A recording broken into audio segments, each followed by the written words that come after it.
Oke, jadi setelah sekian lama gue nyobain keyboard dari Deryu, akhirnya sekarang mereka punya keyboard baru lagi. Terakhir itu kalau nggak salah yang gue review adalah A87 Swallow, dan abis itu tuh ada A87 Hot Swap, tapi gue nggak review karena setahu gue sama aja ya, cuman bedanya tuh di switch, colorway keycaps, dan Hot Swap tentunya, karena namanya juga A87 Hot Swap, soalnya A87 yang dulu tuh nggak Hot Swap. Nah, sekarang mereka punya keyboard baru yang bernama Deryu EK871 GT, aduh mau jatuh, EK871 GTR Trinity. Namanya keren banget, ada GTR-nya. Dan sebenarnya ya, ini keyboard nggak 100% baru karena sebelumnya ada si EK87-nya aja, nggak ada GTR Trinity-nya. Nah, sekarang ditambahin GTR Trinity yang mana mungkin ada perbaruan fitur dan lain-lain yang pastinya bakal dibahas juga di video kali ini. Tapi nggak dibandingin karena gue belum pernah nyobain EK87-nya doang ya. Jadi ya, let's go, kita mulai bahas lebih detail aja mengenai keyboard ini. Oke, untuk paket penjualannya di sini EK871 GTR Trinity dapat kabel Type-C tanpa braided, dongle USB, key puller, switch puller, dan buku sakti. Nah, jadi si EK871 GTR Trinity ini masih pakai layout yang sama persis dengan EK871 yang lama, atau sama juga dengan Daxa M71 dan RK71, di mana dia punya total 71 tombol atau bisa masuk ke kategori 65%. Meskipun sebenarnya dia sedikit lebih punya banyak tombol dari 65% normal yang biasanya cuma punya 67 atau 68 tombol. Masalah paling umum di layout ini adalah kalau mau ganti keycaps non-uniform itu bakalan agak kesulitan untuk cari beberapa keycaps modifier di atas arrow key. Bukan karena ukurannya yang aneh, tapi karena biasanya set keycaps aftermarket cuma punya sedikit pilihan untuk row 3-nya. Dan sayangnya di sini untuk keycaps bawaan GTR Trinity menurut gua malah nggak semenarik EK871 yang lama, dimana dia punya colorway putih orange. Sedangkan di GTR Trinity ini cuman pakai warna hitam gitu aja. Untuk material, klaim dari Deryu-nya ini pakai PBT Thermal Sublimination. Meskipun rasanya kayak ABS, tapi memang keycapsnya ini cukup tebal. Tepatnya ada di sekitar 1 mm, dimana biasanya keycaps ABS backlight di keyboard gaming itu cuma punya ketebalan di bawah 1 mm aja. Untuk legend sebenarnya yang Thermal Sublime itu cuman sub-legendnya aja, yaitu di shortcut F-Row, wireless mode, command, dan juga like shortcut. Tapi untuk primary legend ya, dia pakai semacam double shot backlight kayak di keycaps keyboard gaming pada umumnya. Overall untuk kualitas keycapsnya di atas ABS backlight pada umumnya, tapi tentu saja masih di bawah PBT double shot atau PBT die sub kayak di keyboard-keyboard sebelah. Terus untuk case-nya, di sini dia masih pakai case plastik yang cukup solid dengan desain bagian bawah yang cakep banget, ada di Boss 71 keys. Dia juga udah punya rubber fit dan magnetic fit yang bisa kita ubah arahnya agar menghasilkan ketinggian yang berbeda-beda. Di bagian samping case-nya juga dia ada port Type-C dan satu buah switch untuk ganti-ganti mode konektivitasnya. Ya, keyboard ini punya triple connection. Posisi A itu untuk mode kabel, posisi sinyal untuk mode dongle 2,4 GHz, posisi BT1 dan 2 untuk mode Bluetooth dengan 2 slot device.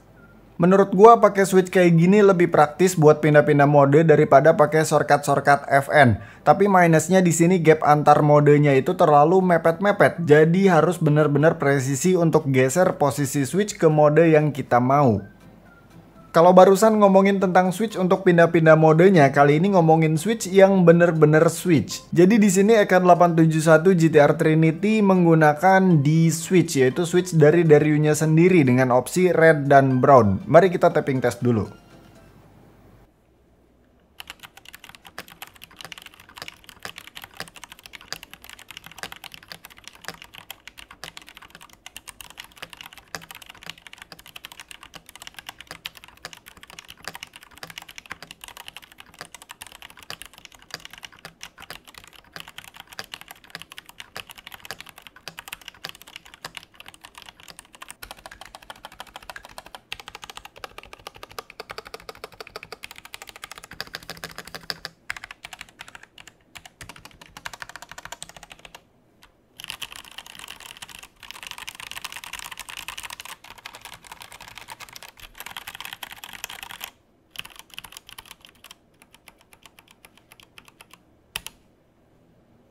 Sebelum bahas overall typing feel, suara, dan lain-lain, gua mau bahas switch-nya dulu. Jadi si D-Switch ini secara looks mirip banget sama yang namanya Huano Switch dari mulai top housingnya sampai ke coakan LED di bottom housingnya.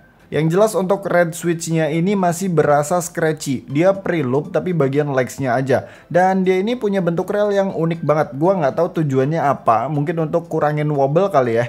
Untuk typing feel nggak ada yang bisa gue ceritain karena dia masih pakai Tremon kayak sebagian besar keyboard pre-built, jadi sebenarnya rasanya gitu-gitu aja. Dan dari segi suara ini masih kedengeran hollow banget mengingat masih cukup banyak ruang kosong di bawah PCB-nya dan juga nggak ada bantuan platform ataupun case foam sama sekali.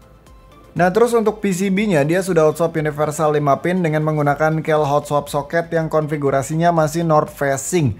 Yang agak ngeselin di sini dia punya kabel baterai yang disolder bukan pakai soket. Jadi buat para modder bakalan kurang praktis aja kalau mau otak-atik bagian internalnya. Dan yang terakhir untuk stepnya dia pakai plate mount yang sudah ketat nempel ke plate-nya, preloop juga, dan preloopnya ini udah termasuk bagus sih. Rattle-nya cenderung minim dan loopnya ini nggak tebel-tebel amat. So paling itu aja yang mau gue sampaikan tentang keyboard yang dijual dengan harga Rp890.000 ini. Linknya gue simpan di deskripsi ya. Overall ini keyboard sebenarnya bagus-bagus aja, tapi to be honest kalau mau bener-bener bersaing di saat-saat kayak gini agak susah sih. Karena yang lain udah mulai kasih sesuatu yang beda dari kebiasaan keyboard pre-built. Ada yang udah pakai case non plastik, pakai mounting style selain Tremon, south facing, bahkan sampai ke keycaps yang pakai PBT. Memang harga keyboard-keyboard itu rata-rata di atas 1 juta rupiah, tapi at least kayak yang terakhir gue review juga si GT8 dari Vortex series itu di bawah 1 juta rupiah dengan overall spek yang mirip sama EK871 GTR Trinity ini. Bedanya yaitu si GT8 pakai layout 75% exploded, south facing, dan mounting stylenya disebut sebagai gasket mount. So saran dari gue ya paling gitu sih kalau memang ingin ikut bersaing dengan ketat di era sekarang. Karena sekarang dunia mechanical keyboard nih lagi ketat banget persaingannya kan ya. Kalau mau ikut ke arah sana ya harus keluar dari zona nyamannya keyboard pre-built. Meskipun memang konsumen reguler akan selalu ada, tapi biasanya kalau ada keyboard yang fenomenal gitu ya, entah karena mounting stylenya unik, enak banget typing feel-nya gitu, entah karena price to value-nya oke banget, itu biasanya bakalan dapat exposure yang kencang banget. Dan ketika exposure kencang itu biasanya konsumen reguler pun bakalan tertarik untuk ngelirik ke arah sana. Jadi segitu aja videonya, thank you yang udah nonton, sampai ketemu di video selanjutnya, bye.